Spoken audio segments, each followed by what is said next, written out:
Oke, Assalamualaikum warahmatullahi wabarakatuh dan selamat pagi.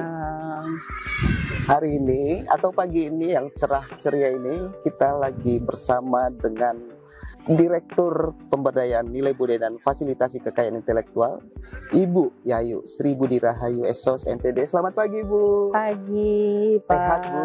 Alhamdulillah. Alhamdulillah, terima kasih, Bu. Dan di samping lagi ini ada Bapak Ridwan Alimudin, Bapak yang sangat terkenal dengan kepiawaiannya dalam mengolah dan memperkenalkan sande sampai ke pelosok negeri dan bahkan sampai ke dunia. Selamat pagi, Pak Ridwan. Pagi, Apa kabar? Pak. Alhamdulillah, Pak. Alhamdulillah, baik sekali. Dan yang di ujung sana ada Ahmad Mudasir. Selamat pagi, Pak Ahmad. Selamat pagi. Iya, Adinda ini adalah alumni Ya. dari SOS, yaitu Student on Sunday tahun 2023. Apa kabar pagi ini? Alhamdulillah. Alhamdulillah, semuanya baik-baik saja. Baik, sahabat budaya dimanapun berada yang saat ini lagi menyaksikan podcast ini, Ibu, saya sangat suka dengan Ibu yang sampaikan bahwa Ibu sangat mencintai dan menyukai dengan yang namanya Kabupaten Majene. Gimana, Bu, rasanya sehingga Ibu selalu ada keinginan untuk datang ke Majene gitu? Oke, terima kasih, Mas. Saya sebelumnya pengen baca pantun dulu ya. Oh, Itu iya. adalah wujud dari harapan saya pribadi dan juga saya sebagai direktur di institusi pemberdayaan nilai budaya dan fasilitasi kekayaan intelektual. Laut adalah rumah kita. Sande adalah jiwa. Majene harus menjadi wahana melestarikan budaya Indonesia. Mencari ikan dengan jala, dapat udang dan cumi-cumi. Mari kita sukseskan parade lepa-lepa, ajang pembelajaran untuk muda-mudi. Ini adalah harapan saya pribadi dan juga harapan sebagai orang yang menggawangi institusi yang saya sebutkan tadi, bahwa saya datang ke Majene bukan hanya sekali, dua kali, tiga kali ya, lebih dari itu. Dan bukan karena Majene ini super indah bagi saya, tetapi bahwa ada harapan ke depan bagaimana kita turut membenahi Indonesia gitu ya. Kita tahu bahwa Majene ini salah satu pusatnya budaya Mandar, tetapi saat ini belum kelihatan gitu. Jadi ke depannya ayo kita sama-sama, pastinya kami juga nggak bisa sendiri, pastinya dengan Pak Ridwan dan komunitasnya, Pemdanya, kemudian kami dari pusat, mesti sama-sama gitu, membenahi gitu. Dari mana? Ya awalnya karena yang kelihatan adalah sande, di mana sande ini kan pernah nyaris punah gitu ya, Pak Ridwan. Terus siapa yang menyelamatkan kalau bukan kita gitu ya. Pak Ridwan punya perpustakaan yang komit ke situ, tapi kalau Pak Ridwan sendirian pastinya nggak bisa juga gitu. Teman-teman BPK juga coveragenya begitu luas, makanya yuk pelan-pelan. Sejak 2022 setelah COVID kami datang ke sini dan saya melihat geliat teman-teman komunitas, geliat Pemdanya juga mulai mendukung, tetapi sebenarnya itu juga belum cukup gitu ya. Kita harus punya roadmap ke depan itu kita mau ngapain gitu. Pak Ridwan udah punya 5 tahun ke depan dengan utamanya memang kita nyentuhnya pertama harus generasi muda, karena anak-anak ini adalah harapan bangsa. Ke depannya memang harapan kita tumpukan pada anak-anak muda gitu. Sudah bagus begitu sande mulai dilihat, kemudian direvitalisasi, pengusaha-pengusaha juga mulai melihat, membuat sande hidup kembali, difestivalkan, kemudian sande ke laut lagi, kemudian anak-anak juga dikenalkan dengan sande melalui Student on Sunday 2022. Kita masih sederhana banget ya Pak ya, di Beberapa jam saja. Pondongan, anak-anak dikenalkan, kemudian ada kemahnya masih sedikit waktu itu, kemudian 2023, 2024 jalan, kemudian 2025 kita mulai melihat sande dalam konteks perahunya yang kecil yang dia biasa untuk pakai nelayan, kemudian dikenalkan ke anak-anak. Kemudian anak-anak SD SMP kita terjunkan ke laut untuk menaiki lepa-lepa. Ini sesuatu yang bagus gitu ya. Tetapi ke depan kan nggak mungkin cuman begitu saja gitu. Kita harus punya pemikiran jauh ke depan. Saya kok punya bayangan bagaimana Majene yang kata Bu Wakil Bupati, mudah-mudahan beliau juga akan mewujudkan begitu ya. Ini kesempatan 5 tahun ke depan, mudah-mudahan ini Ibu juga melihat gitu bahwa yuk kita wujudkan kapan lagi gitu. Jadi kalau mau menjadikan Majene sebagai kota transit, itu harus ada sesuatu yang dilihat. Dan dari Sande ini banyak sekali elemen yang bisa kita kembangkan gitu. Jadi bisa jadi kedepannya ada pusat informasi budaya Mandar di sini gitu, dan Sande itu jadi ikoniknya gitu. Kita gandeng banyak pihak deh, ada BRIN, ada nanti ada perpustakaannya yang representatif, ada museumnya yang representatif, sehingga orang datang itu benar-benar oh di sini ya ibu kota Sande gitu. Jadi dapat banyak gitu. Kemudian orang juga biasanya akan terkenang itu ketika orang itu bisa merasakan, jadi bisa nyande, seperti saya bilang kemarin, bagaimana sande-sande yang udah tua, sande asli itu dilautkan, tapi untuk konteks bukan cari ikan, tetapi untuk mendukung pariwisata. Misalnya bagaimana orang merasakan naik sande, tetapi di situ juga dijelaskan sande ini filosofinya apa. Kemudian orang bisa menikmati makan di sande itu, makan jepa, makan penja, makan bau peapi, makanan-makanan tradisional, dan orang itu benar-benar dapat pengalaman yang luar biasa gitu. Kemudian pulangnya juga bisa bawa sesuatu. Dan kemarin juga sudah disebutkan bagaimana ketahanan pangan ketika dikaitkan dengan budaya maritim. Mungkin kalau nanti ada makanan-makanan yang bisa dikembangkan, orang pulang juga bisa membawa gitu. Jadi sebetulnya dimensinya tuh banyak banget yang bisa dikembangkan. Tapi kan semua itu nggak seperti kayak membalik telapak tangan ya, semua harus disiapkan.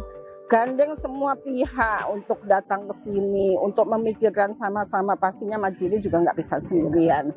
Itulah yang membuat saya cinta Majene, karena lautnya super indah, masyarakatnya juga baik, sehingga saya bolak-balik ke sini karena ada Pak Ridwan pastinya yang selalu hidupnya itu untuk memikirkan masa depan Mandar seperti itu. Mudah-mudahan beliau nggak sendirian gitu. Siapa lagi gitu. Jadi langkah-langkah kecil ini saya rasa lebih berguna ya daripada kita itu merancang sesuatu yang gede tapi habis itu selesai gitu. Saya rasa itu. Oke, makasih Bu Direktur. Sungguh sangat luar biasa apa yang beliau telah sampaikan terkait masalah Sande ini, dan terutama tentang Majene. Ya. Suara sirine kukira merpati, kota Majene selalu di hati. Asik. Benar. Ya, seperti yang disampaikan tadi Bu Direktur buat Pak Ridwan.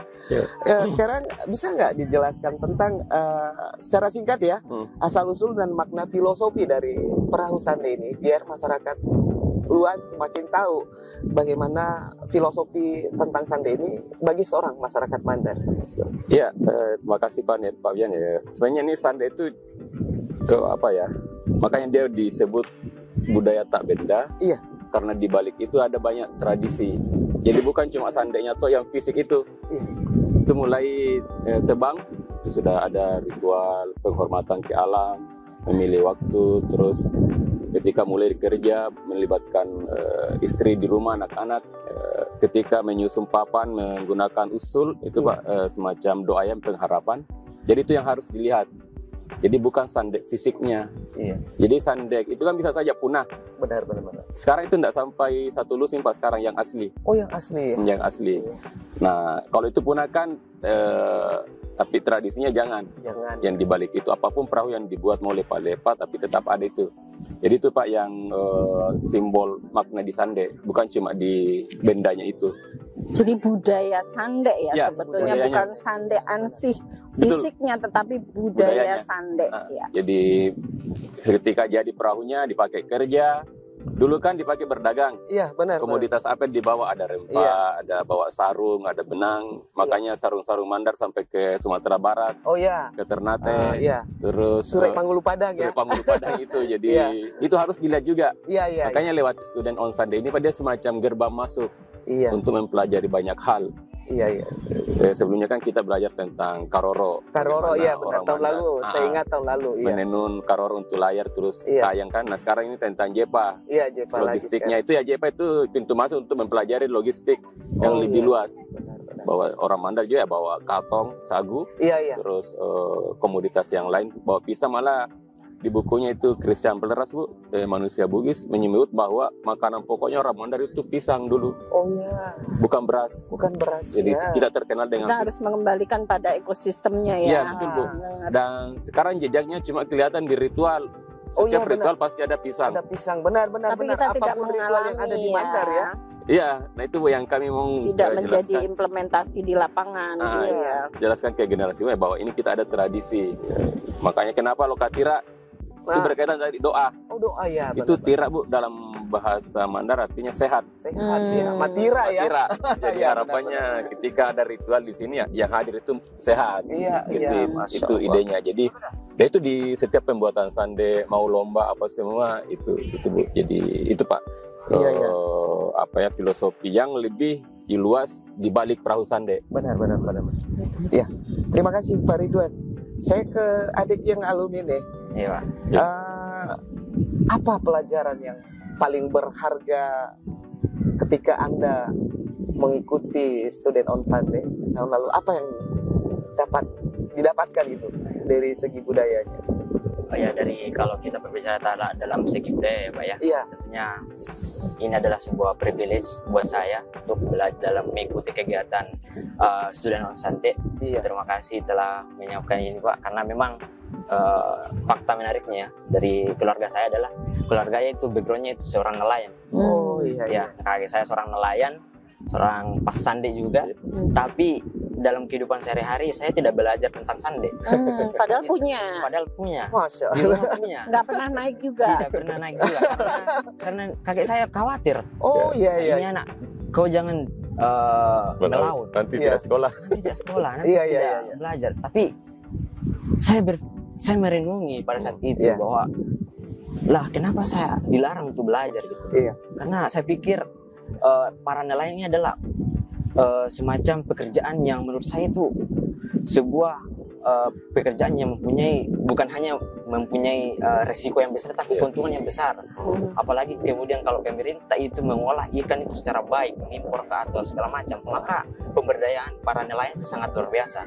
Dan saya sangat beruntung sekali seperti yang saya sampaikan di awal bahwa saya itu mempunyai privilege untuk ikut dengan Student on Sunday ini, karena dengan ini saya belajar banyak hal yang tadinya saya tidak tahu. Jadi tahu. Usul di sande itu Oh, saya iya, iya, sekarang sudah tahu bahwa yang bentuk sande atau pelayaran yang Iya, iya. sobal itu Iya. yang segitiga yang melambangkan keharmonisan antara manusia, alam dan Tuhannya, itu kemudian saya wah, ternyata sande ini bukan perahu biasa ya, bukan hanya perahu tradisional atau perahu layar tercepat di dunia, ini mempunyai usul yang sangat luar biasa gitu. Jadi banyak sekali pelajaran kemudian saya ambil tentang sande ini, tentang kebahagiaan Mandar gitu Pak. Iya, terima kasih Dek Ahmad. Saya kembali ke Ibu Direktur. Dari kacamata kebijakan kebudayaan nasional, bagaimana Ibu melihat posisi sande dalam konteks warisan budaya tak benda Nusantara, Bu? Iya, jadi sande sekali lagi bukan persoalan fisiknya ya, tetapi yang sedang kita perjuangkan adalah budaya sande, karena di dalam sande itu luar biasa sekali nilai-nilai yang terkandung di dalamnya. Ketika ngande itu ada semangat, daya juang, tekad, menundukkan laut. Tetapi di dalam sande secara fisik itu juga sebagai alat media untuk bagaimana orang itu berinteraksi di situ, bertahan hidup, ya Pak ya. Itu luar biasa.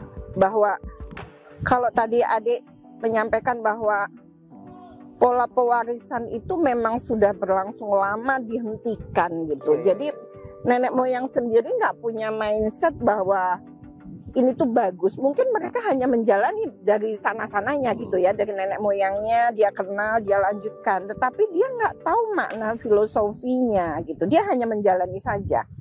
Dan dia juga berharap anak cucunya tuh jangan sampai kayak dia gitu. Jadi bisa jadi mereka tuh menganggap bahwa pekerjaan nyande itu pekerjaan yang mungkin apa kurang mulia atau susah kayak gitu, sehingga anak cucunya jangan sampai seperti itu gitu ya. Akhirnya juga nggak ada pola pewarisan sama sekali. Nah, kita sudah saatnya untuk meluruskan benar. informasi itu, bahwa di dalam budaya Sande itu penuh atau syarat dengan nilai-nilai positif sesuai dengan budaya Mandar.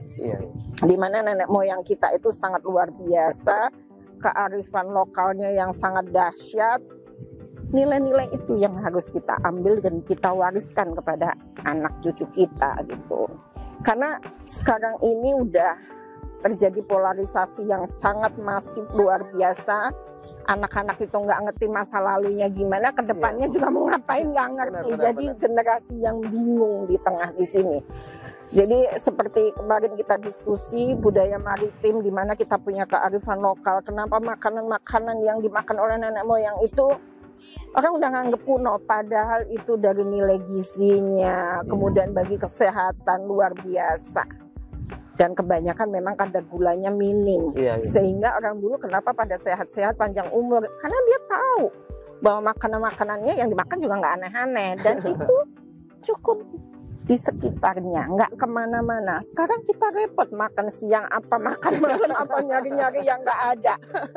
Dan diolah dan yang ujung-ujungnya tidak menyehatkan. Intinya bahwa sudah saatnya kita memutus pola lama, meluruskan kembali bagaimana nilai-nilai budaya Sanda ini diinternalisasikan kepada generasi muda, dan tentunya segenap pemangku kepentingan, pembuat kebijakan, pelaku budaya, komunitas, semuanya bergerak. Nggak bisa sendirian juga. Pengusaha mungkin juga harus dilibatkan. Jadi kita maju bersama dengan mindset yang sama, visi yang sama, kita maju bersama. Benar, Bu. Ya, terima kasih, Bu. Tadi terkait dengan pernyataan Ibu Direktur, Pak Ridwan. Ya.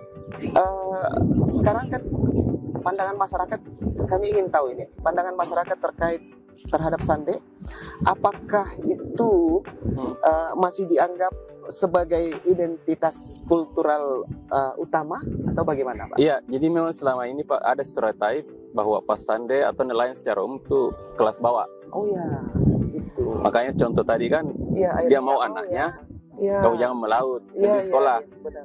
Karena itu tadi, padahal ini sehari-hari ya. Kalau nelayan tidak melaut kan harga ikan tinggi. Benar. Ibu-ibu di rumah emang bingung juga ini. Jadi saya ada pendapat, Bu, dan saya tidak setuju juga kalau semua anak harus sekolah, khususnya di pesisir. Karena ilmu pewarisan melaut itu, Bu, terjadi usia dini. Saya bisa pastikan, Bu, Pak, ketika anak tamat sekolah SMA, dia pasti tidak mau melaut. Iya. Itu banyak kasus saya dapat, perahu orang tuanya terlantar karena anaknya sekolah, tidak ada yang melanjutkan generasi itu.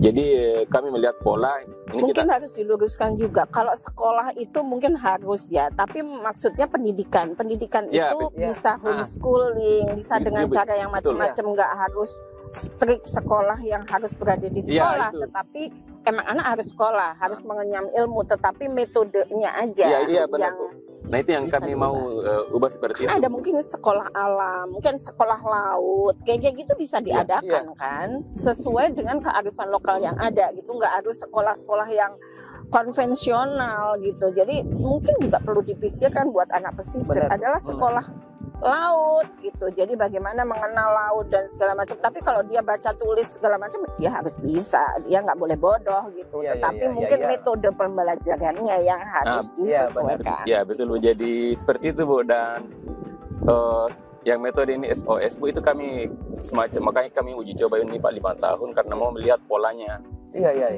Melibatkan pas Sande, terus mengangkat harkatnya. Benar. Jadi ketika harkat itu naik kan orang tuh menjadi itu, dia menjaga Sandenya.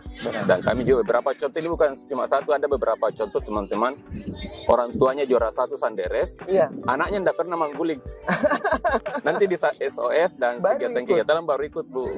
Baru dia setelah ikut itu baru memiliki ketertarikan, dia mencari-cari mana perahu dulu Pak, Oh, iya. seperti Iya, itu. jadi harus dibangun mindset sekali Benar. lagi ya. Dan sekali lagi Pak, dignity itu Iya, perlu Iya, dibangun. Karena nelayan itu hidupnya kan di laut cari ikan, titik istrinya yang menjual, dia lelahnya udah segitu. Tetapi ketika sandek dihidupkan, katakan difestivalkan, dilombakan, dia akan ada pride.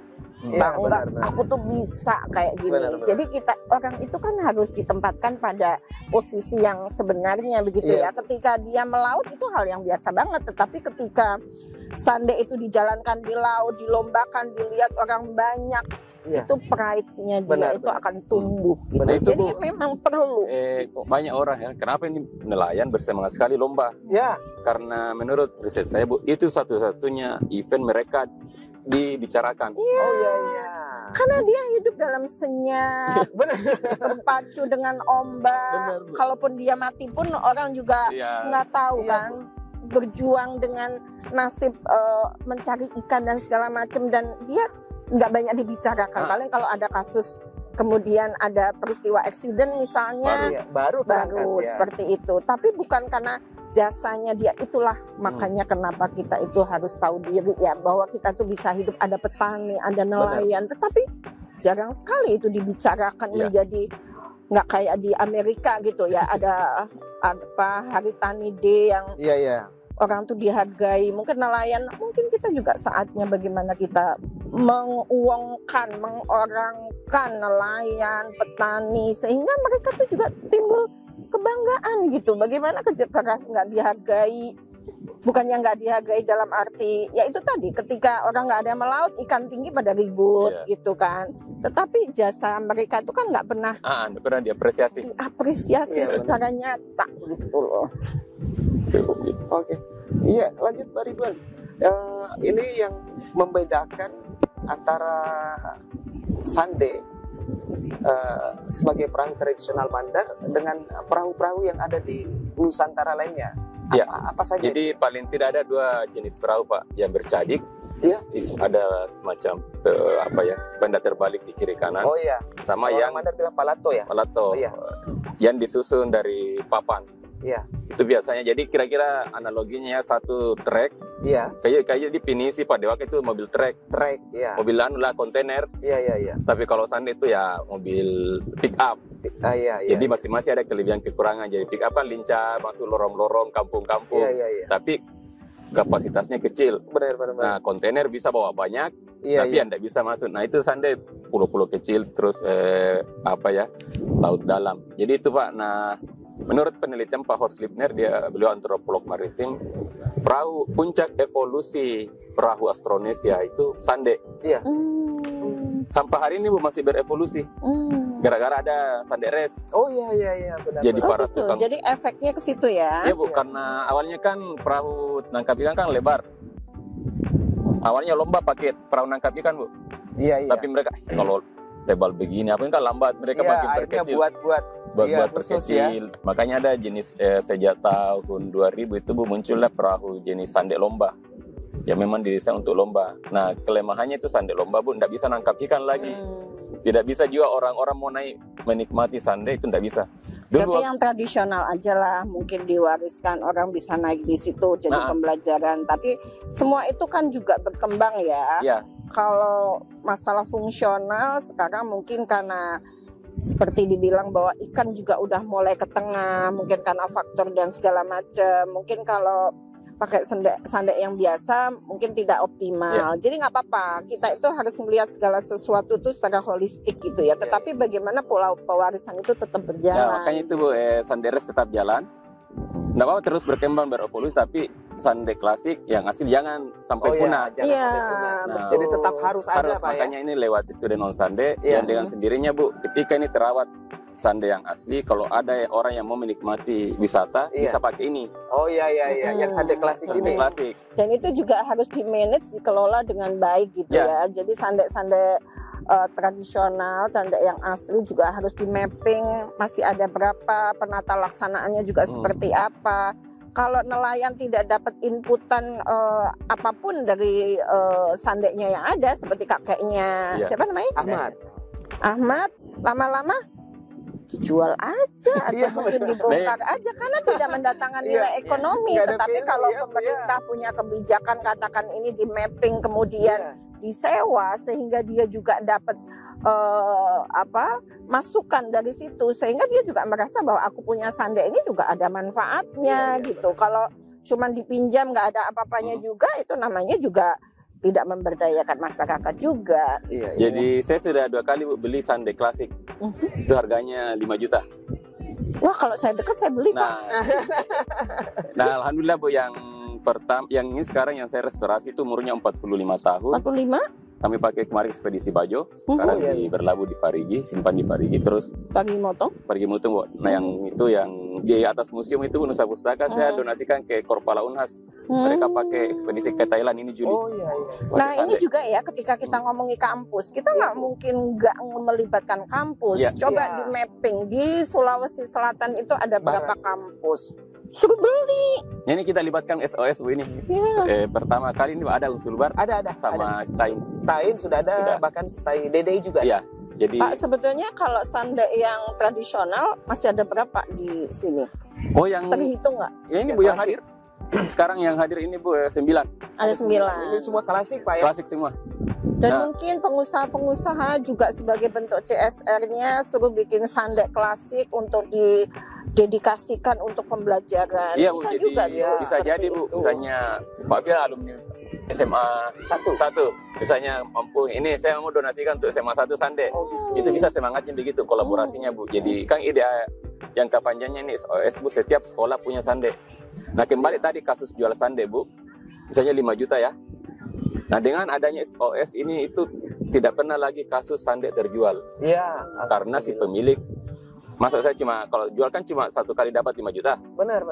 Dengan beberapa kali ikut SOS selalu dapat 5 juta. Berarti ini bagian dari dampak ya Pak. Iya, Bu. Ketika kita membuat kegiatan 5 tahun paling enggak kita harus bisa memetakan dampak positifnya apa gitu. Ini udah 2022, 23, 24, 25, 26. Kita harus lakukan evaluasi. Ya. Jadi dampaknya apa sehingga ngefek gitu, apa yang kita lakukan itu ada efeknya gitu. Banyak yang merestorasi sandenya kan dipakai lagi SOS ini. Iya. Jadi seperti kasus ini tahun lalu sama yang sebelumnya itu kita sewa Pak. Satu sande selama 3 hari 5 juta. 5 juta. Mau dapat di mana? Pambuang ya Pak ya. Pambuang ini juga 5 juta ini, jadi itu menjadi bermanfaat bagi pas sande untuk menyimpan sande klasiknya. Benar. Karena tahun depan ada lagi. Ada yang baru ini Bu, yang baru ikut pertama kali ikut SOS. Karena dia perbaiki sandenya. Itu jadi itu dampak yang paling tidak yang kami harapkan berhenti itu proses jual beli, karena kalau dijual sande itu Bu itu dipotong. Diambil bagian bawahnya, yang bagian belakang namanya dipakai. Kenapa harus dipotong? Emang nggak langsung dijalankan enggak, Bu, lewat itu dipakai untuk tambang pasir di sungai. Sama maksudnya penyeberangan Pak. kalau udah dijual sama orang-orang tuh dipotongin gitu. Jadi dialih fungsi. Dialih fungsikan, betul Pak. Benar. Pak Fiat pernah lihat di Teluk Majene saat Bagang? Iya. Kalau kita duduk di Hotel Villa Bogor itu ada itu bekas sande itu Pak. Sama menyeberang di sungai Bu, di Mapili itu dipakai sande, karena bagian bawah sande itu Bu khususnya yang klasik ya kuat. Itu yang kuat. Kayunya udah jadi itu yang biasa umurnya lama ya, dan sekarang mungkin udah susah nyarinya lagi ya. Dan diincar orang Bu.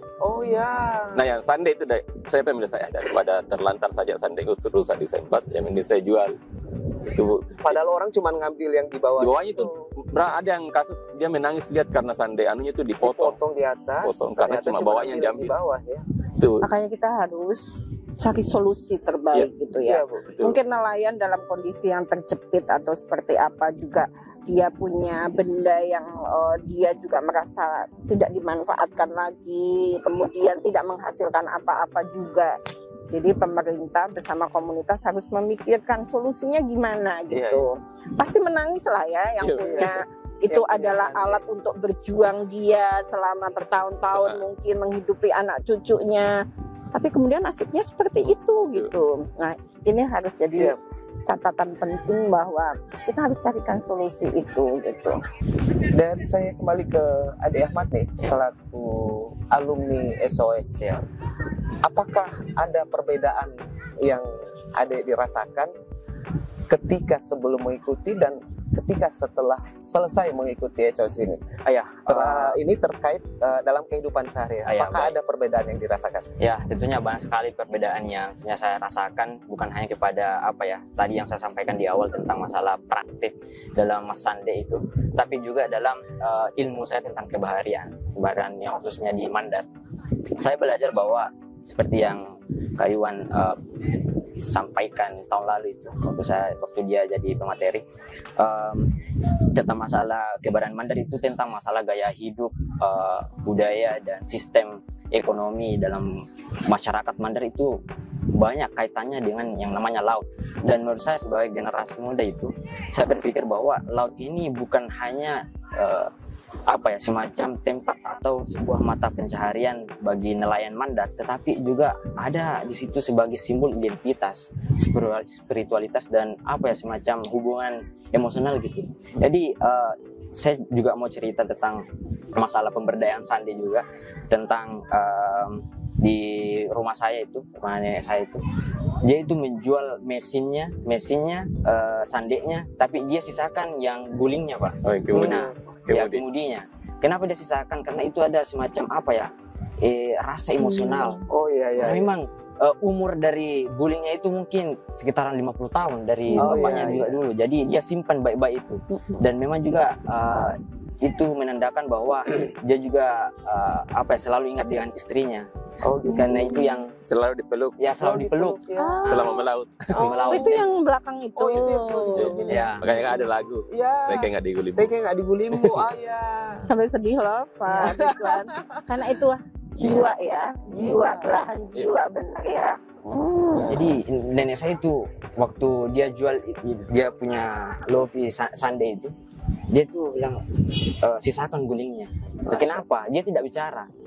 Sampainya di rumah saya tanya kembali. Pokoknya saya tanya, saya harus tahu apa alasan kemudian dia menangis. Padahal itu harusnya satu paket, Iya, kenapa satu itu paket harus dirasakan? dipisah, tapi dipisah. Tapi dia bisa sisakan kemudiannya. Saya tanya, ya dia cuma sedih untuk dalam menjelaskan itu bahwa guling ini seperti apa ya? Pak Ridwan aja nangis loh. Seperti istri saya dalam melaut. Karena ketika dia memeluk yang guling itu, maka dia selalu ingat istrinya. Itu yang menjadi motivasi dia untuk dalam bekerja. Maka saya pikir, kenapa tidak menyampaikan lebih dulu tentang hal ini? Maka saya akan berusaha untuk memberdayakan Sande ini. Beberapa hari lalu saya tanya kembali, nih sandenya masih ada enggak? Dia bilang sudah dijual, nak. Itu badannya itu jadi dinding di bawah. Jadi dinding. Tinggal yang tadi kemudinya itu dipajang di dapur gitu. Sebagai kenang-kenang, karena umurnya juga sudah lama. Pokoknya umurnya sudah lama dan juga kayu yang dulu itu kuat-kuat ya. Jadi dia simpan, jadi tahan dari banyak semacam yang sering disebut itu buang ya. Rayap. Jadi menurut saya Sande ini bukan hanya sebagai semacam pengetahuan kita tentang masalah kebaharian Mandar, tetapi juga masalah simbolik kita sebagai seorang pelaut Mandar gitu. Iya, itu sih dari saya. Ini saya mau tambahkan. Iya, silakan. Itu bahasa Mandarnya pacaran, Bu, sikota. Ya. Sikota. Nah, upacara terakhir di pembuatan Sande itu, Pak, pembuatan tempat kemudi itu namanya makota. Mahkota, iya. Menempel itu, Bu. Jadi membuat lekukan kan ada itu, Bu, namanya sanggilang baine, muane baine. Laki-laki dan perempuan itu tempat kemudi, Bu. Nah, itulah upacara terakhir di pembuatan. Itu melambangkan simbol laki-laki perempuan. Iya, penamaan itu sanggilang muane, sanggilang baine. Iya. Nah, di samping kanannya Ibu terpasang kemudi. Nah, pembuatan lubang untuk tempat. Itu yang melengkung Ya, dikit betul, itu. Tempat naruh itunya ya. Itu namanya, Bu, mahkota. Nah, orang kan cuma tanya kota sekarang pacaran. Iya. Nah, bisa jadi tuh kenapa dia pacar, karena itu melengket di situ, Bu. Jadi tadi itu filosofinya. Luar biasa. Pas Sande itu ketika melaut itu pasti itu dipeluk itu, Bu. Dipeluk ya. Makanya ada lagu Teke nggak digulingu. Kalau Anda rindu, Iya, peluklah saya itu ada. Lirik Makanya lagi. sampai tadi ini Pak Ridwan Pak Ridwan karena pernah melaut jauh, selalu ingat istri, jadi ketika itu tuh jadi Iya, menjadi. Itu lagu sangat terkenal, Bu. Itu Teke nggak digulingu, artinya kalau diartikan itu tanda tangan saya. Nah, istrinya bilang di kemudimu. Oh, iya, Oh, benar. jadi kayak udah kayak perjanjian, kamu boleh pergi, peluk Iya, anggaplah saya berarti istrinya bilang, anggaplah saya hadir di sisimu Iya. ketika Anda lagi, Bapak lagi melaut gitu. Makanya selalu didekap ya. Pak begini, Pak. Itu iya. dipeluk. Oh, Masya gitu ya posisinya. Saya mau nyoba nanti ya. Biar tahu bagaimana itu tuh Ini Bu, kalau biasa pembalap mobil lah, Rossi apa yang dipajang di rumahnya kan itu kemudinya. Jadi ini cocok nih yang dipajang itu gulingnya. Saya pengen nanggepin adik ya, Ahmad. Sebagai alumni SOS, ini sebenarnya harapan ke depan gitu ya. Kalian bisa melakukan banyak hal gitu. Jadi lakukan yang pertama adalah ikatan alumni SOS. Itu harus diperkuat. Karena dari kalian bisa menyuarakan. Walaupun mungkin masih dari mulut ke mulut, tetapi kalian itu adalah pionir. Kalian adalah komunikator yang bisa menyampaikan apa-apa yang kalian rasakan kepada orang lain. Ajaklah adik-adik kalian, teman-teman kalian di kampus untuk mengenal Sande gitu. Jadi kita punya harapan kepada alumni-alumni SOS itu untuk menjadi garda depan pejuang Sande pada tingkatan yang berbeda gitu ya. Mungkin intelektualitas mereka udah lebih tinggi dibandingkan yang ada di sini. Pastinya akan punya wawasan yang lebih luas bagaimana menyampaikan budaya Sande kepada lingkungannya dan juga pada forum yang lebih luas lagi. Mungkin manfaatkan medsos kalian untuk bisa bagaimana mengkomunikasikan Sande, menyampaikan Sande, budaya Sande, budaya Mandar. Mungkin di tangan mereka lah kita juga salah satunya berharap. Benar, Bu. Jadi untuk Pak Ridwan, apakah ada pesan singkat buat generasi muda yang ada di Mandar maupun di Nusantara ini untuk tetap menjaga agar budaya? Pak Ridwan telah ini banget kayaknya terenyuh. Jadi kemarin saya setuju dengan yang disampaikan Bu Yai bahwa kita lakukan hal yang kecil saja dulu. Iya. Jadi itu ada filosofi orang Jepang, Bu. Kalau Anda punya gelas, cara mengaduknya itu ya gaya gelas saja, jangan mengaduk kayak mengaduk ember. Iya. Itu airnya pasti tumpah. Iya, benar. kalau begini-begini ya. Iya. Tapi ada orang yang punya ember tapi mengaduknya kayak gelas. Iya, gelas. Dia tidak sadar bahwa dia punya ember jadi itu.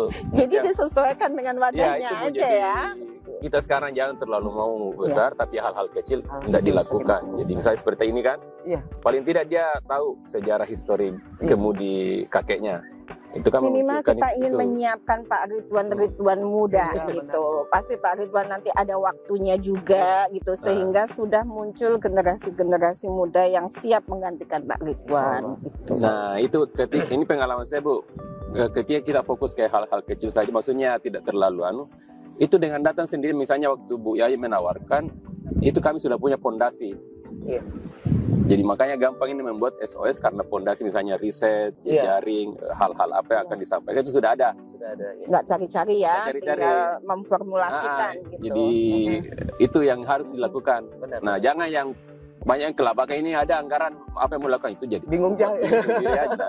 Sandi ini agak gampang karena Sudah mulai. saya pribadi Iya. sudah 25 tahun Bu, mulai mempelajari Sande, belum belajar. Kalau mau tahu, sebenarnya kami datang ke sini awalnya bukan untuk Sande, tapi untuk kain tenun Sekomandi. Sukomandi. Iya. Tapi karena Pak Ridwan lebih siap dengan menawarkan Sande, Sande, ya. dengan filosofi dan bagaimana budaya Sande, akhirnya jadilah ini. Makanya teman-teman harus menyiapkan Iya. itu. Iya. Pondasinya, platformnya, kalian tuh mau ngapain sehingga ketika datang mengajak kolaborasi siap nggak cari-cari apa ya gitu. Jadi Pak Ridwan, anak-anak muda ini harus disiapkan supaya bagaimana melihat budaya Sande itu secara utuh dan pelan-pelan tapi pasti kedepannya Sande ini bisa lestari, budaya Sande bisa hidup kembali pada konteks kini dan masa depan.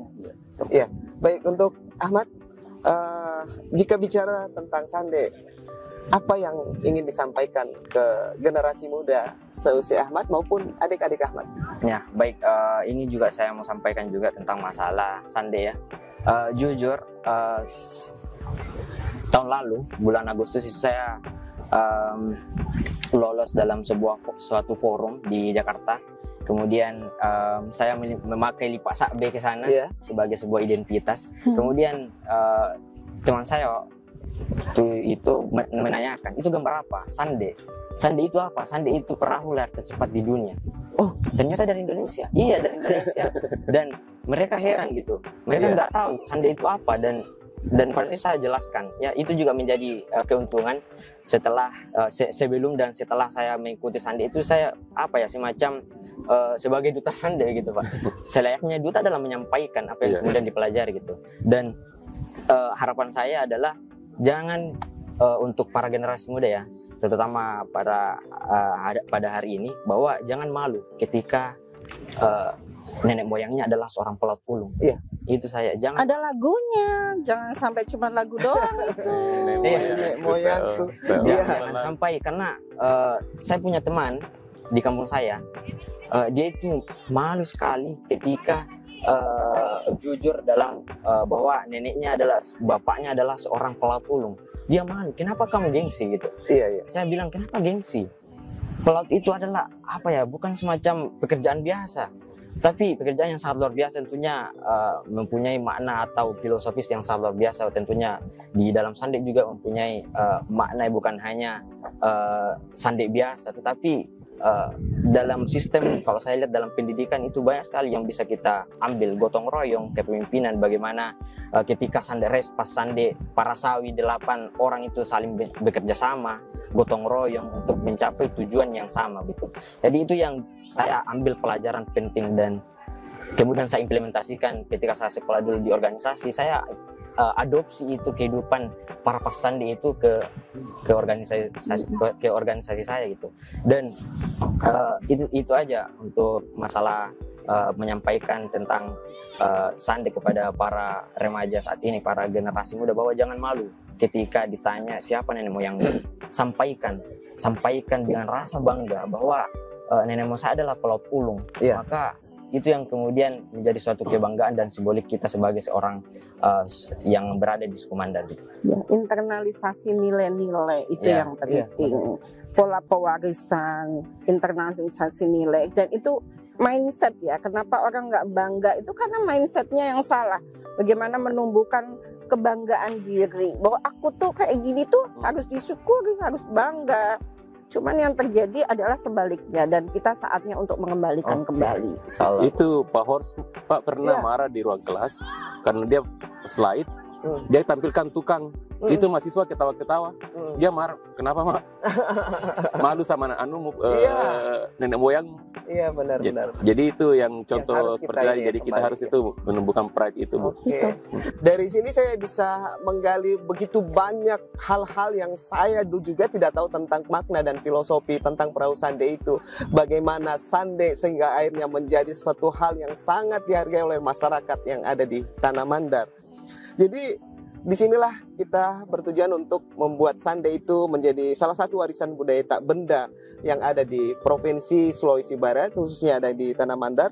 Ini dalam upaya meningkatkan harkat dan martabat kita sekaligus memperkuat jati diri kita, kepribadian bangsa, serta menjadi sarana dan prasarana penyebar luasan warisan budaya tak benda.